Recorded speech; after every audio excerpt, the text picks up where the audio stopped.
Hello viewers, and welcome to the 5th episode of the Leaders of Tomorrow podcast. Today we sit down with Hon Kiprono Kutuny, Mika, a young visionary hailing from Uasin Gishu, who is ready to bring changes to the residents of Kesses constituency. First off, we let him introduce himself to us. First of all, I want to thank you, my brother, for giving me this opportunity to just convey my political ideology to the members of the public from Kesses constituency. Secondly, I want to introduce myself. My good name is Kiprono Kutuny Mika. I'm 24 years old. I was born in one of the small villages. Kule Uasin Gishu, Kesses, inaitwa Moko Beach, Chepsiria village, Cheptiret Kipchamo location, which is now known as Cheptiret Kipchamo ward. I was born in the year 2000, that's 1st July, and nikasoma shule ya msingi ya Moko Beach pale. I was enrolled to Moko Boys High School. I concluded my Form 4 or secondary education in the year 2022. That is March because of Corona. I think you remember that. Na nikamaliza masomo yangu pale, and I managed to score a grade of B-, which later I was enrolled to join University of Nairobi to study political science and international relation, which I'm now currently pursuing it. I'm in 3rd year, and I thank God for that. That is my really education journey and my background.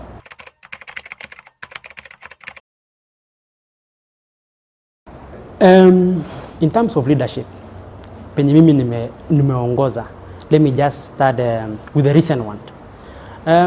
Kwanza kabisa nimekuwa nikiongoza a section of youths kule Kesses, ama rather Uasin Gishu, ambayo inaitwa Youth Leadership for Future Tomorrow.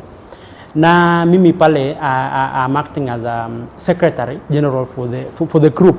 Na pale tumeweka ile inaitwa mikakati mingi ambayo sitasaidia vijana kuingia katika uongozi. La pili, from my own perspective, I believe that I've been a good leader since I was maybe in high school, in class 8 first, in the year 2017. Nilijaribu pale kutafuta head boy, but you know that primary school where you know somebody anaona ako na mwili kubwa, that one, you know, but unfortunately sikupata. In the high school, that is where I rose to ranks of leadership. Number 1, I fight when I was a mono in Form 1. Nikafai kuwa class secretary, that is Form 1 note. But I became number 2. Also, siku lose hope because I had a very good moral and ethics, na nilikuwa na uhusiano mzuri na wanafunzi wenzangu pale. Nikaingia pale Form 2, nikaomba pia. At that time I was elected and I was given a mandate to rule a Form 2 note, whereby I became a class secretary until Form 3. Then in Form 3, I fight for assistant games captain. I think that one nikapata. In Form 4, I decided to run for games captain. Yenyewe games captain, prefect for games captain, or secretary for games captain pale Lilmoko, and I managed. So achievement pale, I remember that time Lilmoko ilicheza vizuri pale football under my leadership, na Falebo mpaka Falebo ikafika, I think it was Dar es Salaam, Tanzania. I remember that. So that is why I'm telling you this leadership.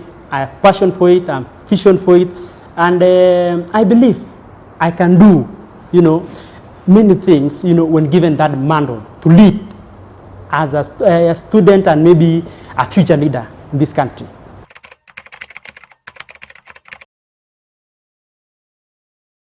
Your question is good. What sets me apart from other politicians? Nini kinachonitofautisha na wanasiasa wengine? First of all, you know, politicians wengi ni untrustworthy. Hawana trust. Number 2, I believe mimi mwenyewe I have that something called integrity, uaminifu kwa Kiswahili. ile naamini sana ni kitu ambacho kinanitenganisha na wale wanasiasa wengine, kwa sababu at first a loyal politician is somebody who have got integrity, yule ambaye anafanyia watu wake kazi jinsi ambavyo watu wanavyotaka, trustworthy, na pia kufanyia wananchi kazi kwa kutumia zile zinaitwa decision making from public. Usikue mtu ambao unaamua mwenyewe. That is that is where you have to be integral, you have to be somebody who is being trusted by the public. Number 2 is communication. I believe most of the politicians, most so our current member of parliament, from where I will be running, there is lack of communication. If you want to lead people, you must have a very fair and a candid conversation with them. They want you to lead them. You cannot start by making your own decisions, which I believe most of our leaders lack. They make their own decision. Number 2 is courage. Number 3 is courage. I can say I believe I'm courageous, and you see most members of parliament right now as we speak, not even my own member of parliament, but many, they lack what we call courage. These people can't decide for themselves. They can't use their conscious mind. That is what I know. I am saying that because I have seen, somebody is pushed to do something by somebody, and you can find they have no courage to face them. For me, I believe that I will use my conscience. I have my own conscience. I will make my own decision based on people whom I lead. I will not allow anybody to just tell me you do this or you do this. I can use example. You remember when Deputy President Rigathi Gachagua was impeached? Most of the members of parliament, including my own MP, signed to impeach the Deputy President. Which it was not their conscience. Somebody has pushed them to the corner, and they told them that you must sign it.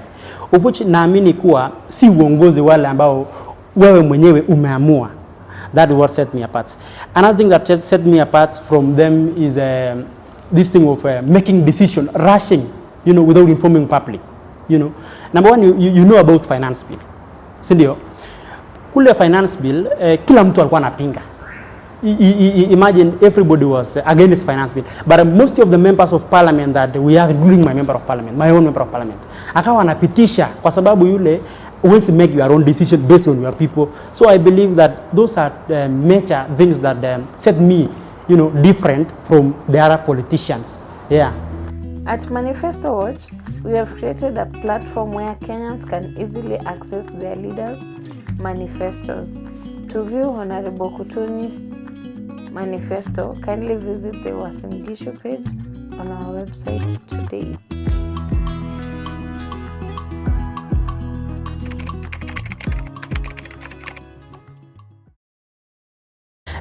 Kesses constituency imekuwa na uongozi ambao mimi nasema si uongozi ambao umedumu, ni uongozi ambao umekuwa ukibadilishwa mara kwa mara. Uongozi wao umekuwa ni msukosuko kwa sababu pale Kesses we have different major issues that affect our people. Number 1, I can tell you poor decision, poor leadership. That is what I know, poor leadership. Number 2, we have poor infrastructures. Number 3, we have unequal sharing of resources within the constituency. And then number 4, we have unemployment. That is something that is open to the entire country. So huko kwetu we have those issues. That 4. I have traveled, I have run around Kesses na nikaona those are major issues that are affecting our people. How to solve it? Number 1, if you start with employment, we have an unemployment. Most youths, vijana wengi hawana kazi. And how I'm planning to solve it as a youth. Number 1 is just empowering them. How do you empower them? You just empower them by making sure that umewapa skills, giving them something like education. You find partners, pale tafuta wale vijana ambao wako area, ambao wako idle, wapeleke shule. We have vocational training institutes, we have TTIs, we have colleges, we have technicals. All of them, hiyo mashule zote tafuta kitu kama scholarship partners, wapeleke shule, wape masomo pale, mtu asomee plumbing, mwingine asomee pale driving, mwingine asomee pale electric wiring, those all of them, and you will have given them skills, they can come and find for themselves. Number 2 is to improve the small or support small scale businesses pale. Kijana Christ pale kama ni kufuga kuku, you just give them the requirements, because you have that mandate. That is how I will solve unemployment in my area. Another thing is infrastructures. Infrastructures ni zile mabarabara. Mnajua Kesses pale tuko na lami 3 as I speak. Tuko na lami moja from Jeptiret inaingia pale Lesos.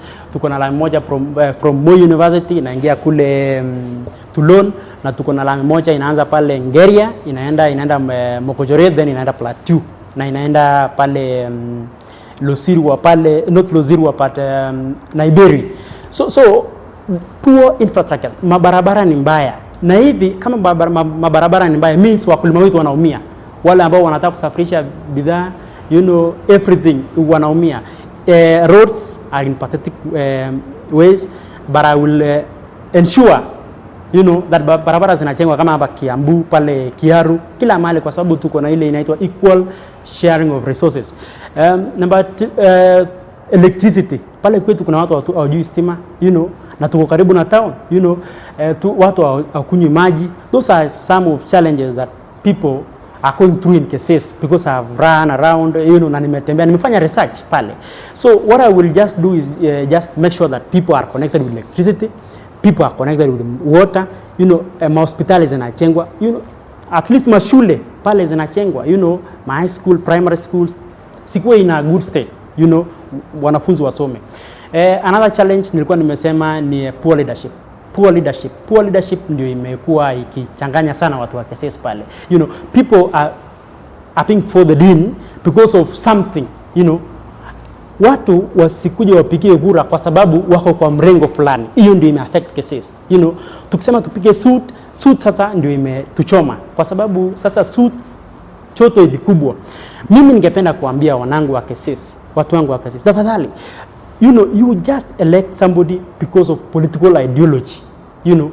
Yale mtu anasema, maoni ambayo mtu ako nayo, ambayo anaweza fanya, anaweza tenda pale Kesses.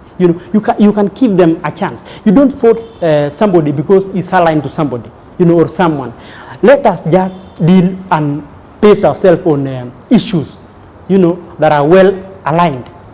Kama kujenga mabarabara hizo zote, tumpe mtu kura. Na I believe it is me, because I understand this thing. I don't want to say that I support such somebody, suit hapana. Even if I run in a independent ticket, just consider my issues. Kama inawasaidia, just give me, because I know Kesses tumekuwa tukupiga kura kwa sababu ya shilingi 100, kwa sababu ya mkate na soda. I want to ask my youths, don't be so cheap, to kula mkate siku moja and you suffer for the rest of your life. Tujaribu sana kujitoa.